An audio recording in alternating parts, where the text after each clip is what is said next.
Assalamualaikum warahmatullahi wabarakatuh.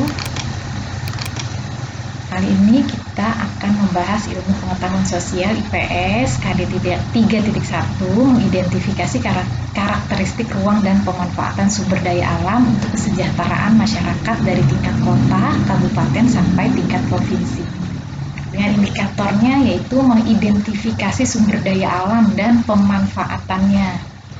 Nah, di sini ada sumber daya alam, salah satunya itu tanaman jagung. Manfaatnya yaitu sebagai bahan makanan pengganti nasi. Ada beberapa wilayah yang menggunakan jagung sebagai bahan pengganti nasi. Kemudian kulit dan bonggolnya dimanfaatkan sebagai bahan kerajinan. Kulit jagung bisa dijadikan hiasan tempat pensil atau vas bunga ya. Jadi banyak sekali manfaatnya. Sumber daya alam berdasarkan kondisi alam di Indonesia. Sumber daya alam di Indonesia itu tersebar di seluruh pelosok tanah air dari Sabang sampai Merauke ya, pulau-pulau yang ada di Indonesia. Nah, sumber daya alam ini tidak sama, tidak semua daerah sama karena perbedaan kondisi alam di Indonesia.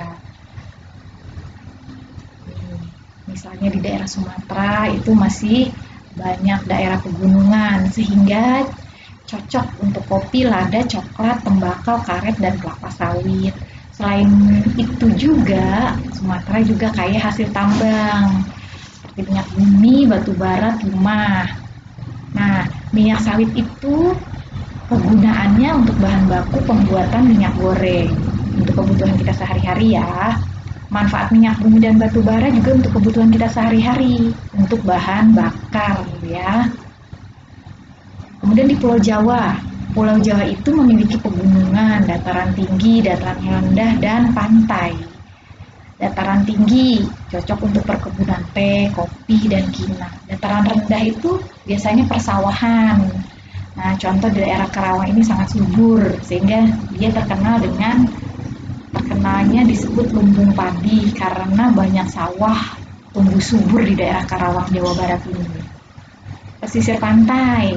Pesisir pantai tentunya yang berhubungan dengan laut, budidaya ikan laut, rumput laut, pertanian, garam, penjemuran ikan asin ya. Jadi ini adalah sumber daya alam yang sesuai dengan kondisi alam di sekitarnya. Dataran tinggi, dataran rendah, pesisir pantai ya, itu merupakan kondisi alam sekitar.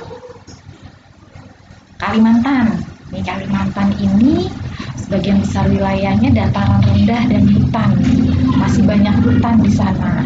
Nah, terdapat pohon kelapa sawit, karet, dan rotan. Nah, ini harus diolah dulu sebelum dijual. Karet misalnya menjadi ban, kelapa sawit tadi menjadi minyak goreng, dan rotan menjadi kerajinan tangan atau lainnya ya, bisa juga dijadikan perabot kursi misalnya. Nah, selain itu Kalimantan juga kaya akan hasil tambangnya, minyak bumi dan batu bara juga yang akan diolah nanti menjadi bahan bakar. Pulau Sulawesi itu menghasilkan sumber daya alam berupa pala dan jagung. Ya, pala dan jagung. Pala ini merupakan bumbu masakan. Jagung bermanfaat sebagai bahan makanan tadi ya, sudah kita bahas. Kemudian pala ini untuk penyedap bumbu masakan. Kita gunakan juga sebagai pelengkap kebutuhan sehari-hari. Kemudian Pulau Sulawesi juga menghasilkan barang tambang seperti aspal. Apa kegunaan aspal? Aspal untuk pembuatan jalan raya. Ya, jalan raya yang dilalui oleh kendaraan.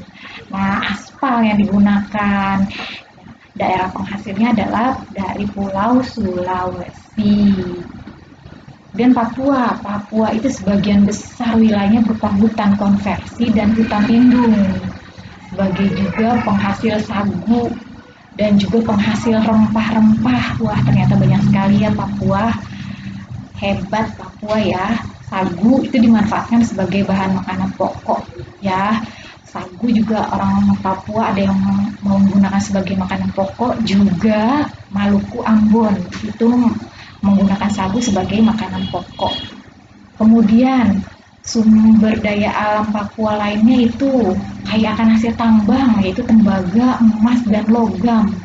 Emas itu yang akan diolah jadi gelang, anting, kalung ya. Nah, ini adalah sumber daya alam yang ada di Papua. Ternyata banyak sekali sumber daya alam yang ada di Papua ini. Nah, di sini adalah peta hasil bumi dan laut Indonesia dari Sabang sampai Merauke, Pulau Sumatera, Pulau Kalimantan, Sulawesi, Maluku, dan Pulau Jawa serta Pulau Papua. Ya, ini adalah pulau-pulau besar di Indonesia. Pulau-pulau kecilnya pun banyak. Nah, di sini ada lambang-lambang, ya, lambang-lambang dari sumber daya alam yang dihasilkan. Kemudian di sini ada nama daerah yang dari nama daerah penghasilnya. Kalian bisa lihat di buku Bupena 4A kalian. Kalian bisa pelajari di situ ya. Oke, terima kasih. Wassalamualaikum warahmatullahi wabarakatuh.